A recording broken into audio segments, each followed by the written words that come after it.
Welcome to Leadership Development News, Profiles and Practices of Top Performers. I'm Dr. Rowan Nadler. Dr. Kathy Greenberg and we've now been doing our show. We're moving into our 20th season. We're going to have a nice little celebration. We'll be talking about it more. But we're always looking to hear from key experts, authors, gurus, other podcast hosts who can shed light on how to be your best. And for us, it's always really around emotional intelligence. What are the few things that you could do a little more? What are the few things that maybe you need to do a little less? So you could be a top performer. And we define that by someone being in the top 10%. So it's a tipping point, meaning if you, your team, you can get more people into that top 10%, you're just going to be able to produce more. People are going to be more satisfied. The engagement at work is going to be more beneficial. And so today we're going to talk about sales in life. We're excited to talk with Drew Norton. We'll introduce him in just a moment, but I just wanted to bring on my co-host for 20 years, Dr. Kathy Greenberg.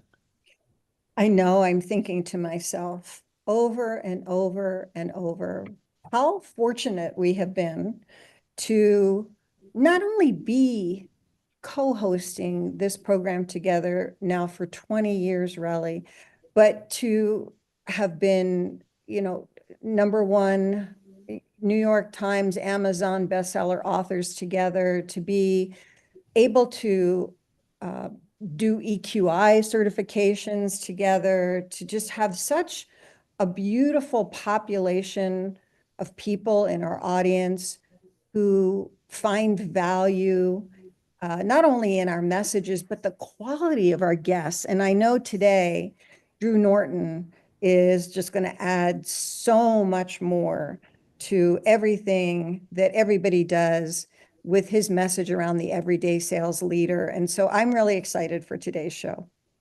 Yeah, me too, Kat. And it is pretty amazing. It's been that long. We've had so many different journeys together, and we got a little cadre of experts that we do things with. I'll be excited to talk to you more about some of the things that you got coming up in the future after the show. So, a couple things about these top 10% performers, why we like emotional intelligence. If you're looking at what are the key things to do more of, emotional intelligence has a series of assessments. Kathy mentioned the EQI is one of the assessments that we use. We actually train people in. And then our book, Emotional Brilliance, How to Live a Stressless, Fearless Life, you can get on Amazon. It's on audio. And so Kathy and I have a series of tools really populated to each of the EI competencies. We have a frame of what do you do with emotions, and we talk about name them, NAME. And so name them stands for, do you notice it? And can you notice it and name it? It's in your body, it's up and down, there's some motion there. Can you name it? And then one of the hardest ones is the A. Can you accept it? And then under manage, there's two trees. Can you manage your thoughts? There's a series of things about managing your thoughts. And can you manage your actions? So in there's a lot of things to manage emotions. And then the E is express. Maybe you just express it to yourself. You write it in a journal. Or can you be selective about who you express it to? We've all had this heavy feeling, emotional, you want to share it with someone, and you share it with them, and they do not give you the right response. Well, we decided on who to share it with. So really use some discretion on who to share that with. And so that's a little tip that we have in our book. You can get either on Amazon or you can also get an Audible. And Kat, why don't you introduce Drew so we can get some of the tips and tools from him? Absolutely, absolutely. So Drew Norton is known as the everyday sales leader. He's a dynamic self-development coach, sales consultant, and co-host of the Everyday Leader podcast. With a background spanning sales, hiring, recruiting, leadership, and training across diverse industries, he's a seasoned expert in cultivating individual and organizational success. I wish my tongue would work. Maybe Drew has some tips he can give me on getting my tongue to work. His career journey encompasses a proven track record in sales, and he is very passionate about translating his wealth of knowledge into real actionable insights. And he empowers others to achieve their career aspirations in both sales and leadership. Drew is a member of the Church of Jesus Christ of Latter-day Saints, and he served a mission in the Utah Ogden, or served as part of the mission in the Utah Ogden Mission, like our friends out there. We'll have to see if you know some of our friends out there, Workman Success Systems. Anyway, he's originally from southeastern Arizona, where I also lived for 11 years. We got a lot in common here, Drew. And he cherishes the values of small town life. His wife and he have been married for nearly 13 years. They are blessed with 4 great children. And Drew is a big sports enthusiast. He cheers for Notre Dame. My dad played for Notre Dame. There we go, Drew. He also loves the Utah Jazz and the Denver Broncos. He loves the outdoors. He loves hunting, and he's a private pilot. And he also enjoys the freedom of flight. Well, I enjoy the freedom of jumping out of planes. So we'll talk a lot about this in our Oh. show today. Drew, welcome to the show. So good to be with you guys. It's awesome to hear you're at 20 years. I was saying before the show, our podcast is to almost a year. So I'm looking forward to those bigger Hey. numbers someday. That's great. Well, Drew, so the way we always start, is to give us a little bit of background, and it's who've been some of the foundation influences in your life? Yeah, there's, I guess, the personal side and maybe the professional side. Yeah. Personally, my parents have shaped a lot of who I am, and I owe a lot to both of them. Professionally, I there's I think of several authors that have just had a huge impact on my life, and one of these is probably I don't know. I hear this one all the time, and it was a big one for me. Robert Kiyosaki's Rich Dad Poor Dad. That was a life-changing book. I grew up hearing a lot. No, I don't fault my parents for this, but hearing the words, "I can't afford it." So the whole idea of that book changing your mindset of how can I afford it started helping me change my mindset in different areas of my life. Another one I really love is Dan Martell, Buy Back Your Time. That started to shape the way I view business and the way I handle my time. And a couple others I would say, Eckhart Tolle, The Power of Now. I might be saying his last name wrong, but You got it. really love that book, and really a lot of great, if you're dealing with stress or anxiety, a lot of great things it teaches.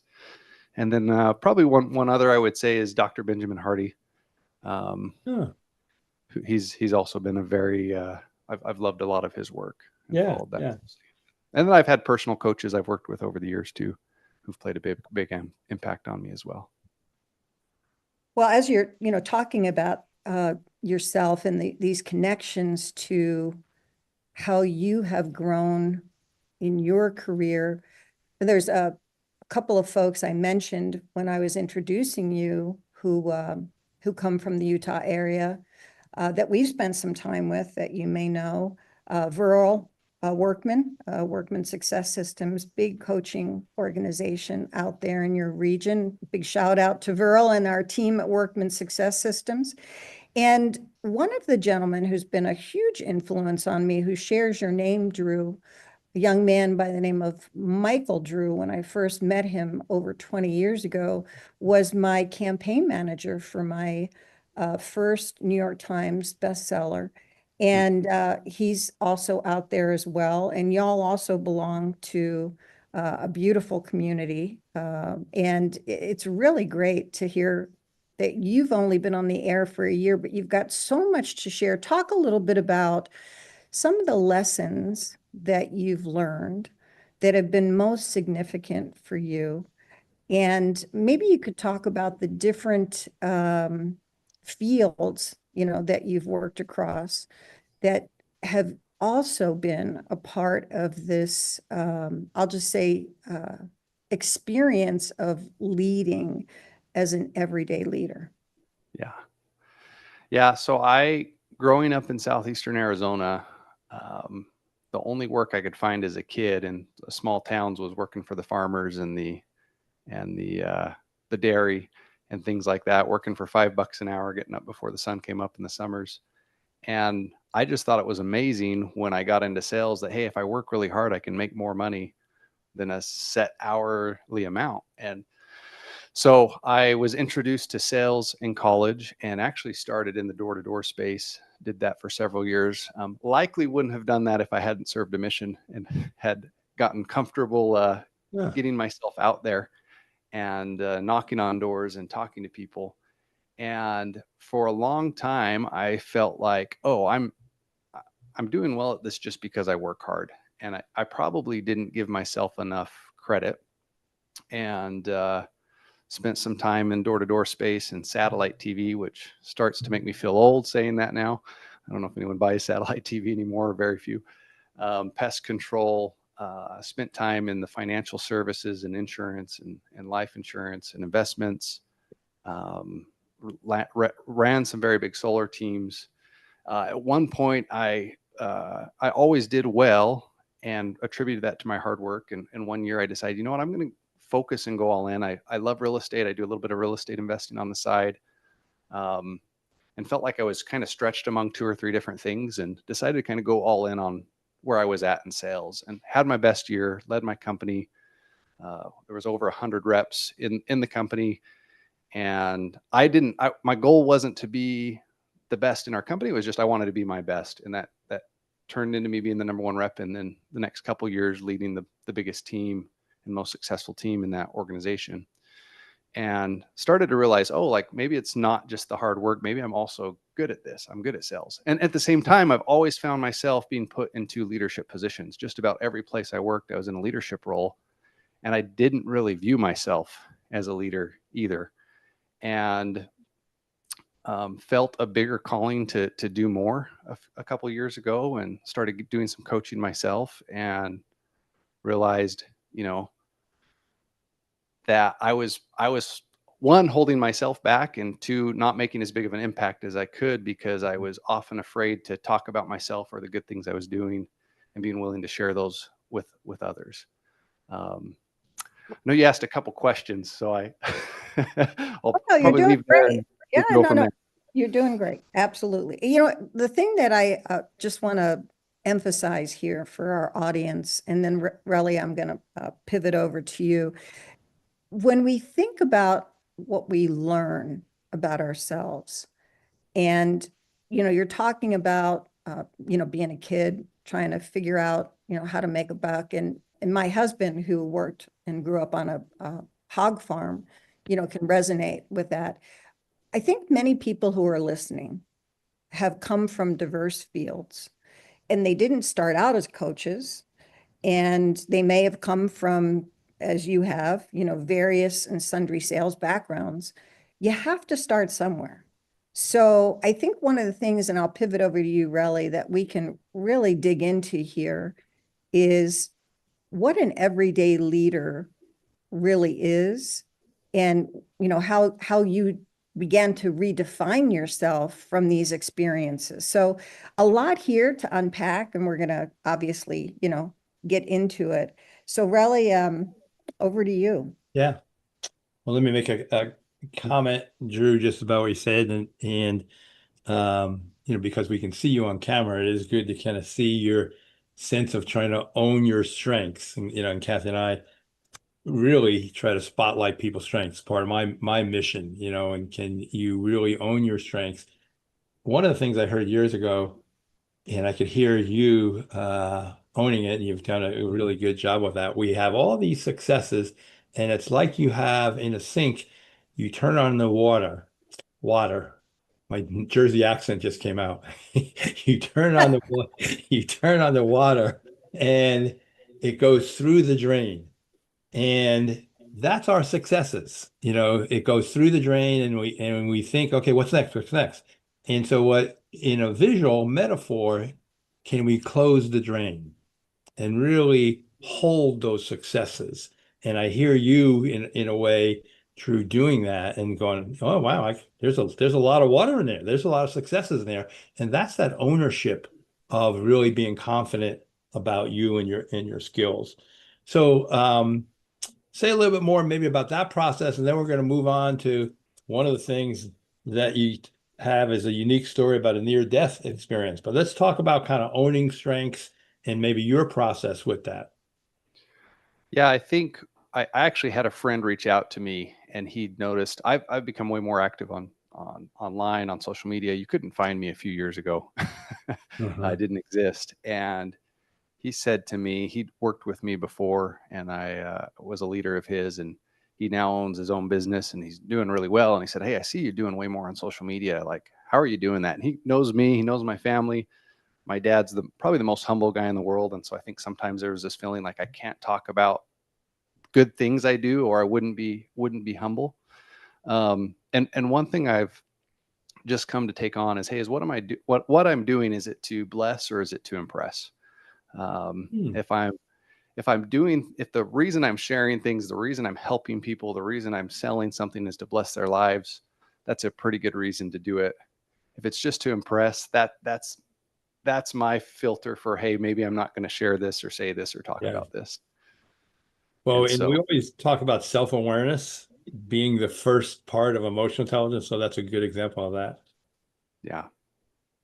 So I just try to look through that lens, and then I've just come to realize, like, everyone can be a leader regardless of their title or role. And you can serve in a leader, you can influence others, in sales, in leadership, without necessarily having a title. That's so important for people to recognize that many of us have been leading through influence. And it doesn't need to be somebody who has, pardon me, the title of leader or the rank of leader. Uh, it's how we choose to carry ourselves, as Relly was saying earlier, how we choose to own our strengths and recognize them as influencers.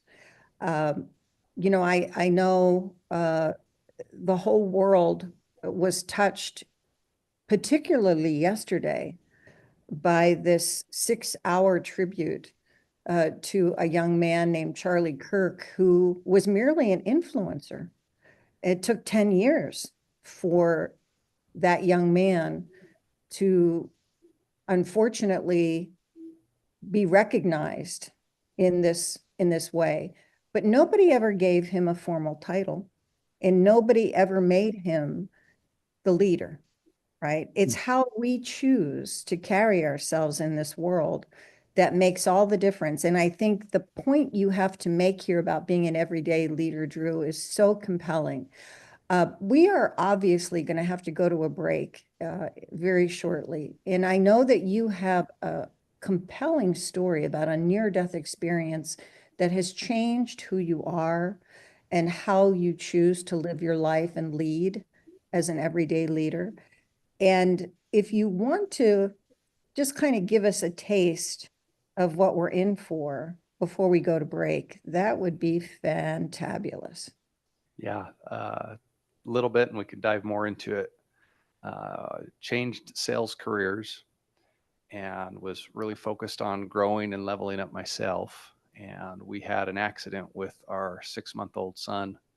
Came home one day from work, walked in the door, and ambulance came in quickly behind me. My wife was on the floor, sitting over our 6-month-old, who was at the time barely breathing. She was in tears, and that was quite a thing to walk into. And it turned out to be very life changing for both of us. That's a great cliffhanger. So good job on that. All right, so we're going to take our first break, and we're going to come back and hear the rest of this, how this changed Drew's life and the idea that sales is life. So we'll unpack that. You listen to Leadership Development News. Come right back. We'll be here waiting for you.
Welcome back to Leadership Development News with our guest, Drew Norton, the everyday leader. Hey, that was pretty compelling for us to end on a unique near-death experience, Drew. So bring us back here to this situation. So you come home, your beautiful wife is leaning over your 6-month-old son. Take it from there. Yeah, and I wish I could have time to tell you the whole story, but it'd probably take an hour just telling this one. There are a lot of miracles, first off, and my wife, I called her letting her know I was coming home. We were working out of town, and due to the circumstances, I had an apartment a couple hours away. I'd spend a few days there a week and come home, and my wife had come out to visit. So she went to go get him up and found him limp and gray and not breathing. She did CPR, resuscitated him. He was rushed to the ER and misdiagnosed actually with a heart condition. So he's doing great now. The accident, what we've come to find out, what we believe happened is we knew he had a hernia. He'd rolled over in his pack and play, and the pack and play had a slat that was broken and his face was in it. So we believe he just got his face rolled over and got his face stuck and couldn't lift his head up and suffocated. Because of that misdiagnosis, though, my wife, she was worried that something could happen to him at any moment with this heart condition we thought he might have. And so a lot of PTSD, a lot of stress, a lot of anxiety, not just for her, but for me as well. And probably was about 1.5 years or 2 years before she felt like she was back to normal. Wow. Through going through some therapy, a lot of prayers, and what had happened up to that point in switching sales jobs, I'd gone from, and I'd been all commission before, but I went from a salary commission job to all commission, and I told myself, hey, I'm going to do whatever I can to make this be a win for our family. And so I had invested more time in studying and self-development than I had in a long time. And over that 1.5 years, 2 years, I started to recognize a lot of the conversations we were having as I was helping my wife talk through what she was feeling, what she'd experienced, break those emotions down. I realized, hey, we're having better conversations and I'm actually able to help her because I've gotten better at listening. I've gotten better at asking questions. The things I've been practicing in sales is actually helping us in our marriage, helping us in our family, helping us in our life. So I don't attribute all of her recovery to me. I also believe, I thought when I moved into that job, it was to make more money. And now I believe that if this had happened 6 months earlier, that I wouldn't have been the husband or father that she needed me to be to get her help her through that time. And so that's why I love to say that sales is life. I've found in my own life, anytime I get better at sales, it helps me professionally, it helps me financially, it helps me with my relationships with my wife, my kids, my friends, my family. And so I don't believe you can't get better at sales, communication, whatever you want to label it as, and not see it improve other areas of your life. That really makes a lot of sense. Some of the aspects that we know just around influence and some of the key, research on influence that we're all trying to persuade people almost all the time. And it doesn't mean we're being manipulative. We're just trying to help them. And I think this idea, especially, you talked about, the idea, are you trying to impress, or to bless people? And I think that service orientation sounds like you have, I'm sure with your faith, probably more so than many people, really being able to lead with that, which is so important, that you really are helping people. And so those skills, so if you had to kind of highlight, you mentioned one around listening, and we all could be a better listener. Most of us listen to respond instead of listening to understand. And I think in sales, you have to listen to understand, but maybe say a little bit more about some of the kind of key sales skills that you see can have a impact on your life, your spouse, your other people. Yeah. So when it comes to listening, part of that is demonstrating that we're actually listening, and part of it's the questions we ask that then allow us to listen. And so broad questions like what and how can be great ways to get someone just talking openly about a subject. And then, here's one of the books I studied at that time that had a big impact on my sales skills, you might say. Never Split the Difference by Chris Voss. It's technically not a sales book. It's a book about negotiation. Right. And just little things like when someone speaks to you, repeating back what they say. He refers to that as mirroring. And that sometimes allows people to hear what they say and correct it, clarify it. Yes. He calls it also labeling. It seems like, it sounds like, it feels like, using language like that. I loved what you talked about from your book, just naming things, just putting language to things allows people to, oh, well, that's what I meant, or no, that's not what I meant. And I used to believe, like sales, I thought it was tell everybody about my product and then have a really good closing line and they're going to buy. And I've come to believe that the sale often happens in discovery. And I used to think discovery was for me finding something out about them so I'd have an arrow I could use later. What I've really found is in the sales process, discovery is about helping your client or prospect discover something about themselves or discovering something about their situation. So they realize, I've got to make a change. I can't continue the way I've been doing things, or I'm going to continue to not see the results that I want. And if you can then serve them with that, your product or service, I believe you have a moral obligation to. And if not, you tell them that. You say, hey, I can't help you, but let me make a recommendation to you. Yeah. And isn't that the ethical thing to do? You were just talking about, pardon me, Chris Voss. And so as a behavioral scientist for special forces and special operations for the last 20 some years of my career, I've worked across these organizations where people like Chris use those techniques, and they're very powerful, but there's also an efficacy to how we do sales and how we do coaching. And our number one goal should always be creating opportunity for the individual to retain their autonomy and make choices that are consistent with their needs in the moment, right? Keeping them present. And when I say that, keeping them present for coaches, it's very important that we recognize when we are in a place with a coaching client to give them the opportunity to recognize and self-reflect so they retain their autonomy to make choice, right? And I think if we approach sales that way, and sales is life, we'd be so much better off. And I don't know if you're familiar with a wonderful man by the name of Dan Pink, who writes about everyone sells, right? You're having a conversation with your child about eating their dinner. Well, you're selling them on the menu, right?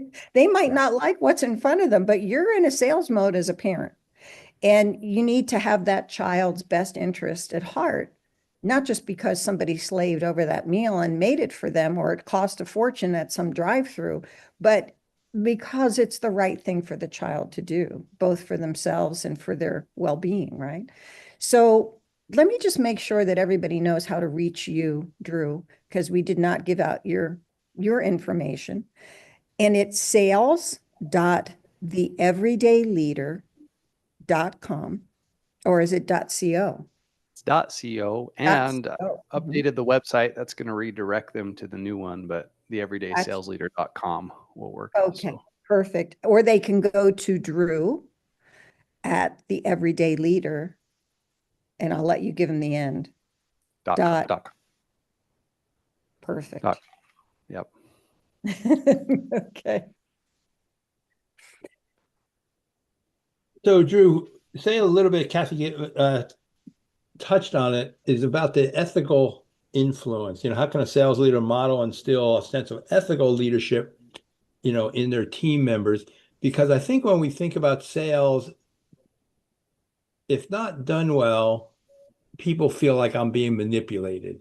Right. And if I'm being manipulated, the guard goes up, they're resistant, they're probably not hearing. And so, so what would be some of the touchstones to keep it ethical?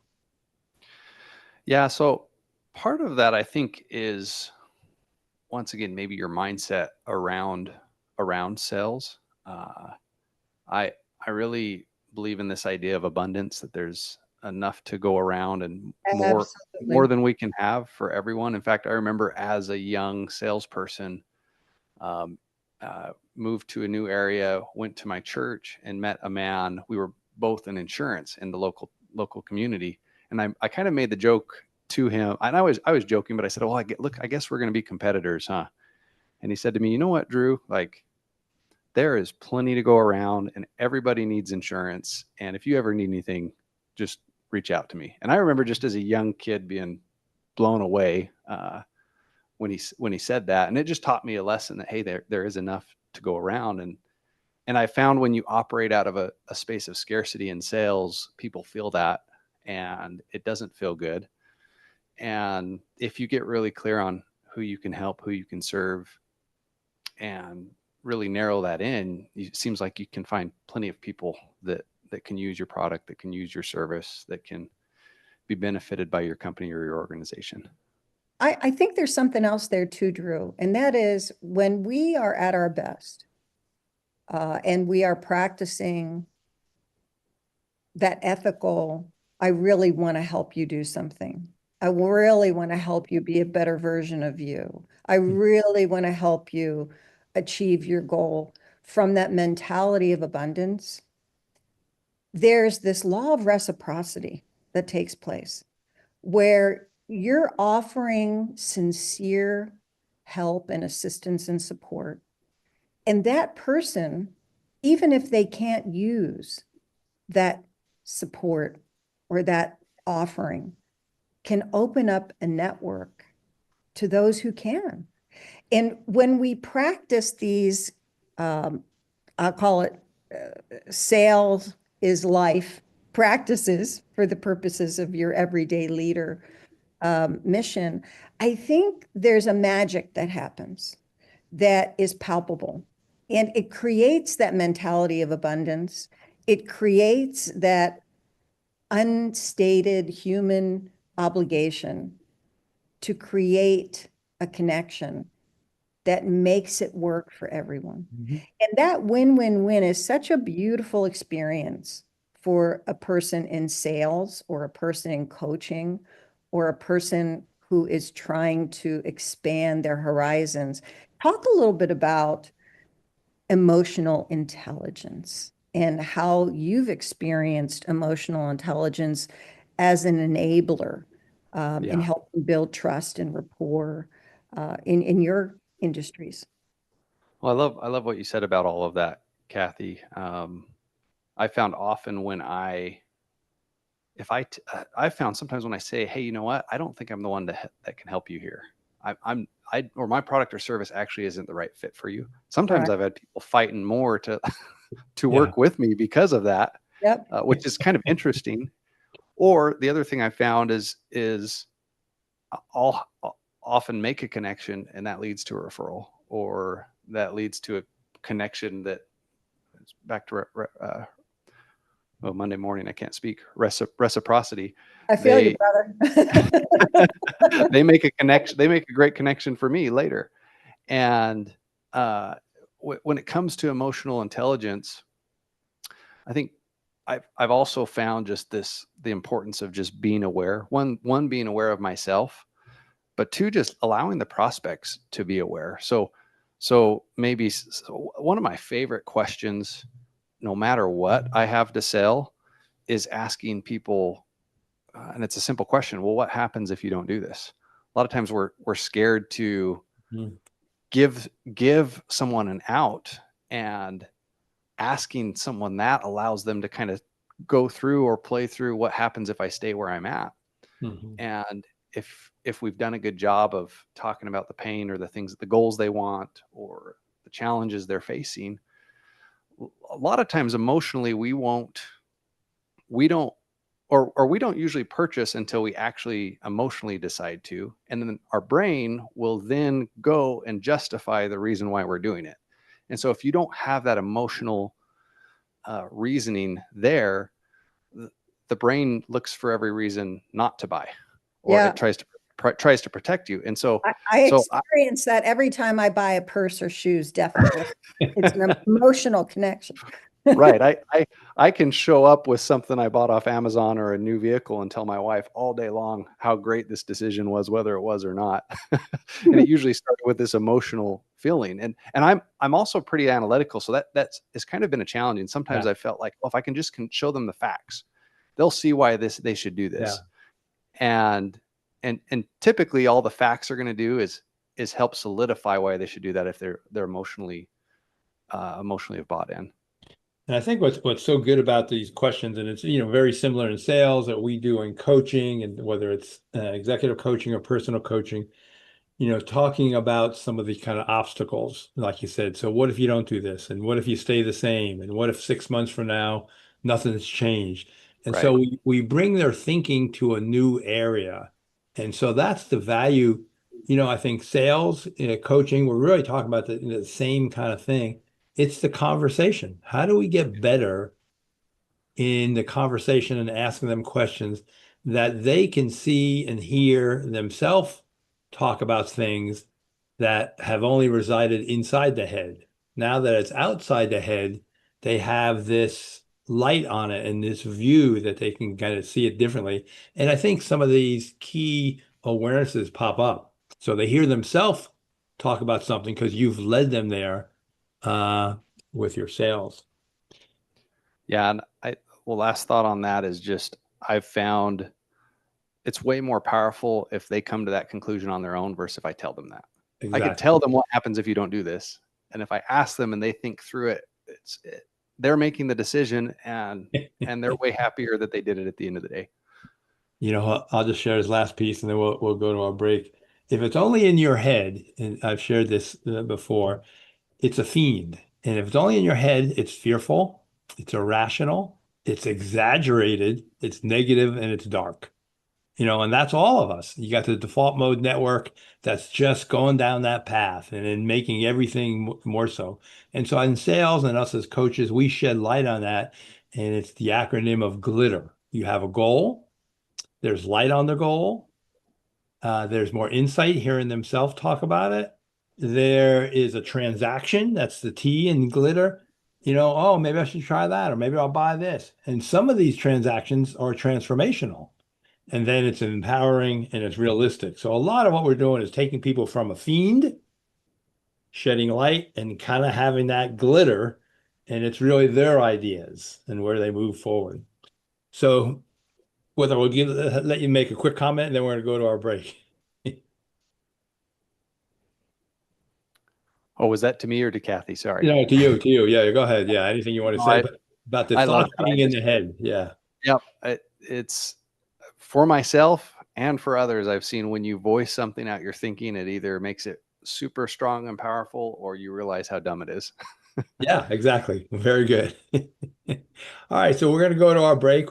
We're talking with Drew Norton. We'll come back, Drew, because we haven't really answered one of the questions is why the everyday leader, but to emphasize your website, www.sales.theeverydayleader.co. So we'll be right back. Listen to Leadership Development News.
Welcome back to Leadership Development News. We've been having a delightful conversation with our guest today, Drew Norton, who is also the podcast host of the Everyday Leader podcast. We have been covering quite a few topics here about life and sales and recovering from a death experience that really changed your perspective on what sales and what life is really about when you're an everyday leader. Let's kind of pivot here over to something that you like to talk about on your podcast, which is want more, serve more.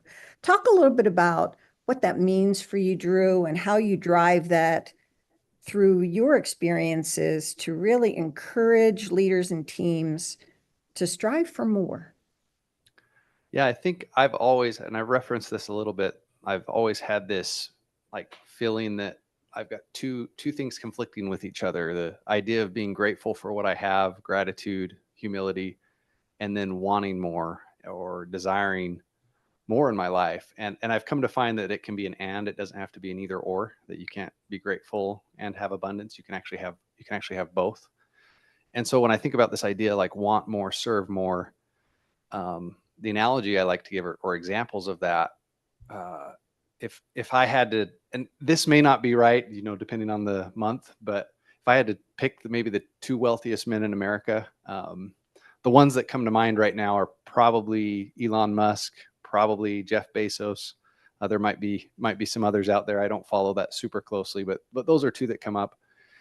When I think about what those two want, and whether you like them or not, like the politics behind them or not, their businesses or not, it's kind of interesting when you break that down. So like if we look at Elon Musk, for example, what is it that he really wants? Like what's his goal? What's his mission? And it's to get people to Mars, right? A pretty big, crazy goal. And you look at all of his companies and businesses he's created have that mission in mind, and it's created jobs and it's created opportunities and it's created new segments in the market. SpaceX, Tesla, the electric cars, solar panels, all that they're doing is to help with this mission to get to Mars. And then the more you serve, typically the more you make the end of the day. And, if you look at Jeff Bezos as an Amazon, he's helping people get what they want faster than ever before. I can, depending on where I live, I click on something online and have it on my doorstep. Maybe that same day, which is just incredible. And I think when you want something bigger, and if you are a servant leader, if you are someone who's going to be noble and help others, you can then serve more because of that bigger goal, that bigger desire. That's so cool. And I think for all the aspects that we know about Elon Musk, he is very vision driven. People may have different opinions about him, but I mean, what doesn't change is his vision. It's not necessarily, for him. And he's concerned about the environment, and that's part of the whole idea of Mars. And so that vision is so strong that's kind of pulled him, all his people, and his organizations. Really great. So what would you say, along that? So say, we're talking about the vision. So what's Drew Norton's vision? Yeah, I want to change the way the world sees sales and leadership. And for me to unpack that a little bit, part of that is because I used to hide from sales. If you asked me what I did, it was anything but sales. And then I didn't view myself as a leader. And I think there's so many great people out there in sales roles, in leadership roles, that if someone just could, one, help them maybe see what they're doing in sales is actually noble, it's helping people, or two, just speak to them that, hey, you are a leader and you do have something to offer and you can help others. That can be life-changing. And I've experienced that for myself.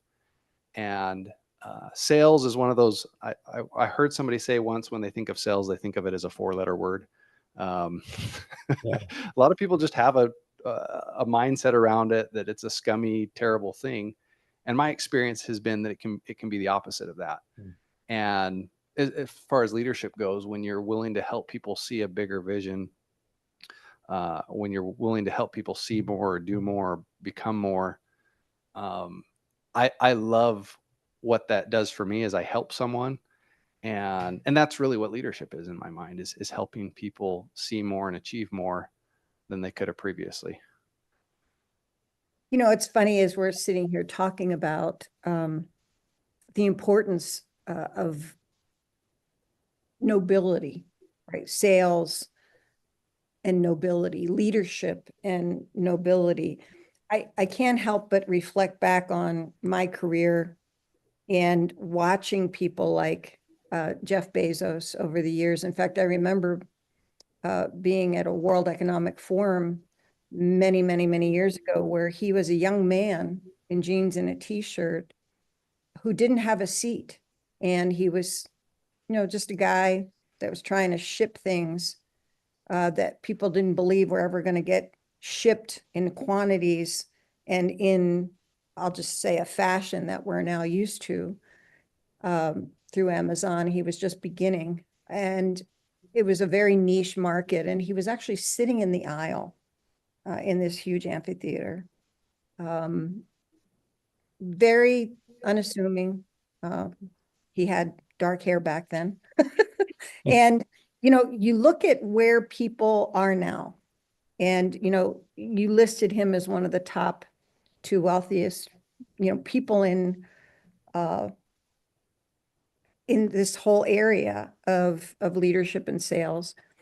When we think of the word noble, I'm just curious, what comes to mind for you, Drew? Because for me, and Relly and I are big on acronyms. You know, I remember a long time ago, I learned that noble, when it comes to sales, means there's a negotiation, there's opportunity, it broadens your perspective.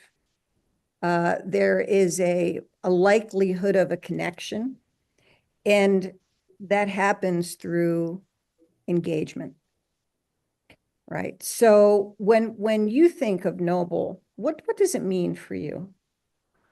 Yeah, I don't think anyone's ever asked me this before, but as you ask that question, the two other words come to mind, and for me, I think it's integrity and trust. And that it's why I say sales is noble is if you're doing something to bless someone's life, that it is a noble thing to help influence someone in that way. And if you approach sales with integrity, if you do what you'll say you do, and you show up in a way that people can trust you, I think that is noble. And I think where sales falls apart is when the opposite happens, when a salesperson says what they have to say to get you to sign up or to buy, and then the trust is lost, or the integrity isn't there. So let me just encapsulate that for our audience, because I heard something there I want to make sure everybody else heard. When nobility in sales works, when being noble works, there's integrity and trust versus something we would call making the sale or the buy, right? It's just, it's done. It's a transaction. So you're tapping into something here that is not necessarily transformational, but it's definitely not transactional. So maybe it's knowing that there is a relationship that has created value that both people benefit from. And as you use the term, feel blessed in the doing, right? Yeah. Yeah, I would agree with that. And that's kind of the win-win piece. So one of the things we want to tap on is you've led sales teams that you got to motivate people, and be interested to hear what you say about this. You know, as sales, you get a lot of no's. And so what percent, that I don't know if you were able to come, if you use this, but how does someone get past all the no's and to get to a yes, and you're motivating them? But maybe when, from your world, how many no's do they get before a yes? And then you can share. So how do you have someone navigate that? Probably depends on the industry, but it's a lot. Okay. In some industries, it might be 99% of what you hear is here is no. So when it comes to a team, I think two things. One, I think if you're leading salespeople, you have to realize you've got to hire the right people. You've got to hire special people that are okay with that rejection and that have some resilience. And the other thing I've just found when it comes to teams is I can do my best to motivate people. And there's part of that. Being a leader is doing that. And it's so much easier if I can be clear on our core values, our mission, and just find aligned people, because then I have to do way less motivating and it's a lot more leading in my experience. You know, it's interesting that you make that distinction between leading and motivating, because I think most people think that a leader is synonymous with somebody who's motivating individuals or teams to take action. When you think of, as you talk about teams that you've worked with, is there one thing in particular that you believe really makes the difference in the result that these teams achieve? Yeah, if there was one thing, I think it's sometimes I think this is, I would probably say it's the mission. And sometimes that mission, it's like, oh, well, yeah, so what? So why is the mission important? Or why do our salespeople or our team have to care about the mission? I feel like if people have a mission or something bigger that's behind what they're doing, it makes everything else so much easier. And one of you said something earlier in the show about, or maybe we brought up like asking your kids to do something they don't want to do. Sometimes you have to do the same thing with your employees. Sometimes you have to ask them to do things they don't want to do. My kids can't leave my family. My employees, my team members can. So, Loyalty. So the bigger we can focus on that mission, one, and bringing in aligned people, and being willing to help them go that direction. I think I do believe their motivation is important, and it seems like I have to spend a lot more time motivating when I've got people that are surrounded and in line with whatever the mission is of the organization. I think something along the lines of what I'm hearing is individuals who are participating in the mission have to see themselves in that mission. They have to see what it is they're doing that makes a difference in that mission. And if that connection is not there for them, it's probably not going to be anything you can do as the leader to motivate them. Yeah, I would agree with that. And even if the long-term mission isn't in line, it might be, does the mission here, is it in line with my personal mission? Yeah. And that's where kind of aligning the corporate or the business mission along with their values. And we like to use that concept of kind of true north. If you have a compass, I've done a lot of outdoor adventure stuff and you've done that. And if we think about a compass, and I don't know if you ever have to kind of get lost and you have to figure out where you are by the mountains and everything. And you look at the compass and you say, okay, where is north? And then from that, we can kind of see, okay, where do we need to go?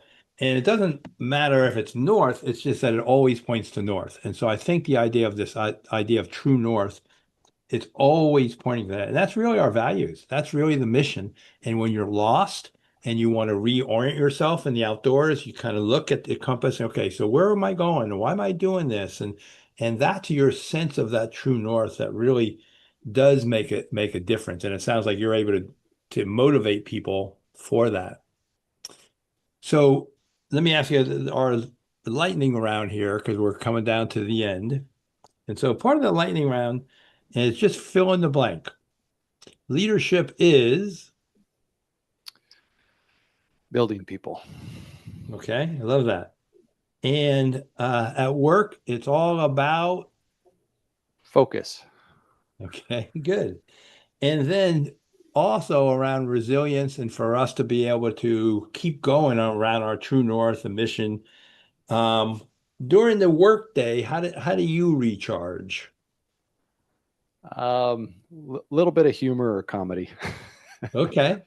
And so that is like, are you seeing watching things on the internet, or you just yourself kind of have that perspective, or Yeah, I guess to break that down, sometimes it's just watching something funny on social media and taking a break for 5 minutes. That can be dangerous. That can turn into a half yeah, hour of being unproductive, or just not taking yourself too seriously, joking with yeah. those you work with.